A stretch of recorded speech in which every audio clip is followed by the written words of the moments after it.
আপনারা জানেন আমাদের দেশে এখন 12 লক্ষ রোহিঙ্গা বসবাস করছে। প্রায় 1 লাখ রোহিঙ্গা এসছে 2023 সাল থেকে 2024 সালের সেপ্টেম্বর সময়কালে, যখন রাখাইন রাজ্যে ব্যাপক যুদ্ধাবস্থা বিরাজ করছিল।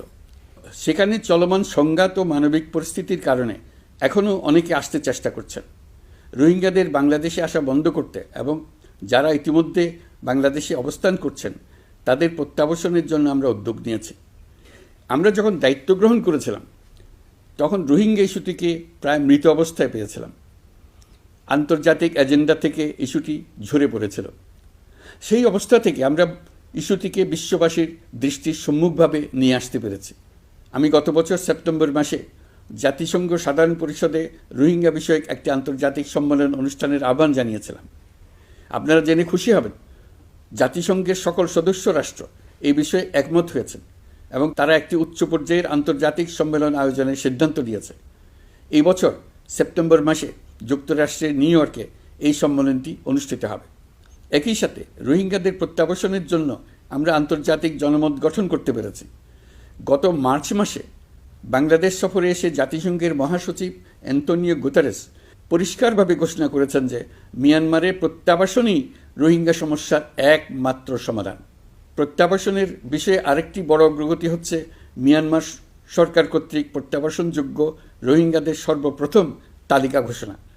গত এপ্রিল মাসে ব্যাংককে বিমস্টেক সম্মেলনের সাইডলাইনে আলোচনার সময় মিয়ানমার সরকার প্রথমবারের মতো 1,80,000 রোহিঙ্গা প্রত্যাবাসনযোগ্য বলে ঘোষণা করেছে। রোহিঙ্গাদের প্রত্যাবাসনে ও আমাদের সীমান্তের নিরাপত্তা নিশ্চিত করতে মিয়ানমারের সরকার সহ সেখানকার বিদ্রোহী গোষ্ঠীর সাথে আনুষ্ঠানিক ও অনানুষ্ঠানিক যোগাযোগ রাখা হচ্ছে। আমরা যত দেশেই সফর করেছি সব দেশেই রোহিঙ্গা সংকট মোকাবেলায় রাষ্ট্রীয় নেতা ও সরকারের প্রতিনিধিদের সঙ্গে আলোচনা করেছি, তাদের সহযোগিতা চেয়েছে। তারা ইতিবাচকভাবে আমাদের আহ্বানে সাড়া দিয়েছেন।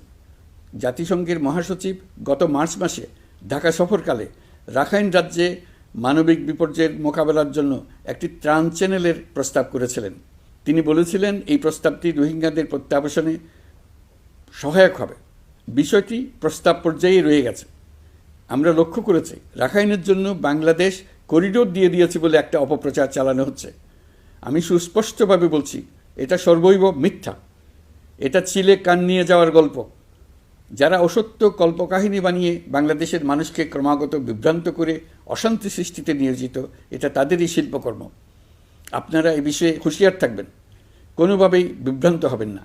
এসব অপপ্রচার সত্ত্বেও আমরা লক্ষ্যচ্যুত হব না।